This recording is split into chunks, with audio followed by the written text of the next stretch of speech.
Hi everyone, my name is Heather and I'm the person behind Happy Puppy Truffles. Today I wanted to share with you guys another traditional origami. Today we're going to make a traditional origami heron bird. So for this origami you just need one piece of origami paper, and I'm using some paper that's 15 by 15 centimeters. What we're going to do first here is starting off with our paper. I want to make sure that I have my color side and my white side here. You don't necessarily have to use double-sided paper, of course, but this one looks really cool when you make it in red or just white too. And what we want to do here is then with our paper, I'm going to start off first by taking the color side and facing down, and we're just going to go ahead and fold in half horizontally.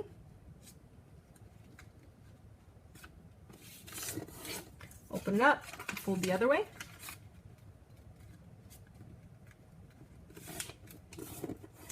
Then open it up to the color side facing up and fold in half diagonally both ways. This will give us the preliminary creases we need to collapse down into a square base. So if I go to the color side again and I fold things in half and I kind of push inside a little bit here, I can collapse everything and shimmy it around until it looks like a nice little diamond, which is called the square base. Make sure everything's nice and smoothed out there for that. Now I want to go ahead and take and make sure that I've got everything right here. We're just going to fold over to the center and do the other side as well.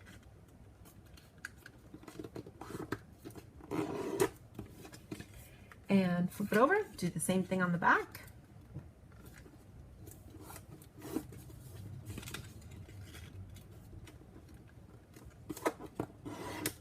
Then I'm just going to take this top point and fold it straight down flat to give myself a nice crease back here. Open everything up. And I'm just going to take what I have here and open this part up to that crease I made. And we're just going to reverse the creases that we need to here so that this can be stretched out and laid flat to reveal a nice big long triangle here. And I'll do the same thing on the other side. And we wind up getting a nice kite shape here from folding everything out, or diamond. Then I can go ahead and flip it over, and we'll do the same thing on this side. Now the crease here is kind of going the wrong way, but we're still going to kind of use that as a guide so that we can know how far to push everything out and open to help it lay flat here across the top.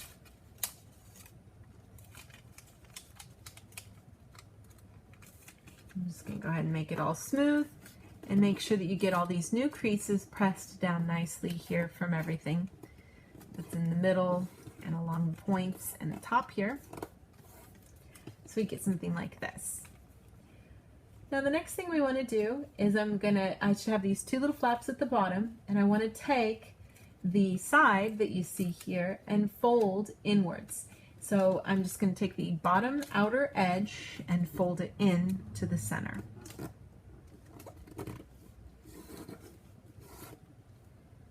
Make sure you get that kind of lined up there towards the center and make a nice good point down at the bottom. And then I can flip things over and I'll do the same thing on the other side too. And we actually want to do this for all four sides, so I like doing just one at a time, but you can fold in any order that you prefer. There's no preference, no rule of which way to fold first. We're going to get all of these guys folded over here.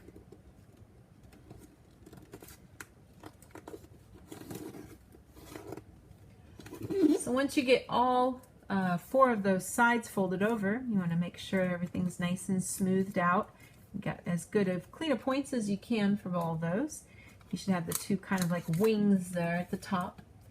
What we're going to do first is we're going to take the part that you see over here on the left to become the head. So I'm just going to kind of reverse things here so that this part can come up all the way to as far as I can inside the piece. So I get it kind of reversed so that I can pinch on this side that was the valley crease, make that into a mountain, get that straight up here, and I want to try to kind of even it with the edge that you see here. So I'll smooth that out. and get a nice smooth edge right along the side. And then I can take a little of this to fold down to become the head and the beak. And you can kind of play around and see, you know, how big you want that, how long you want the beak to be, those kinds of things, and the angle that you want everything to be at. But you should have something then that kind of looks like that. Then the next thing we want to do is we're going to kind of fold down the foot at the bottom. And what we want to do first is take everything down here and kind of twist it over, and kind of allow it to create a crease here so that we can get it to go kind of to the side. And I'll start the crease on that, and then I will reverse this by taking everything, just kind of get a good crease going first on this side like this, and then I can take and open up from this side,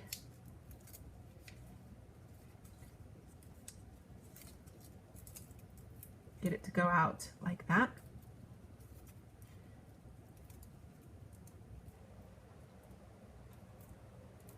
And you don't need to make it perfect yet, but we do want to kind of start getting it going. And then I'm going to actually have it come back out again too.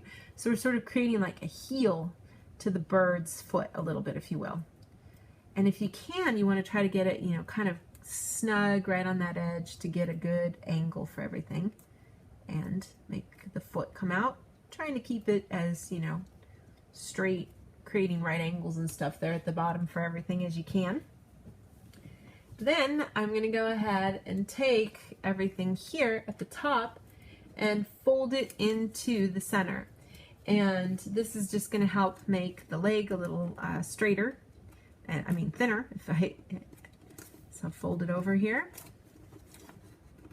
And when you get down to the bottom, you'll notice it's a little tricky. You want to just kind of push that out a little bit to get it to go down. And I'll do this side as well.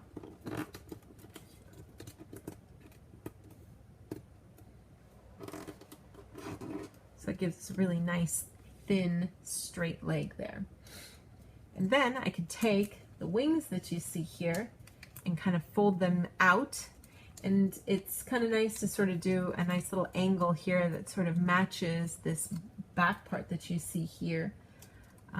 So I like to kind of keep flush with that if I can. And you can do both of those if you want, and it gives you a nice little angle for both of those wings.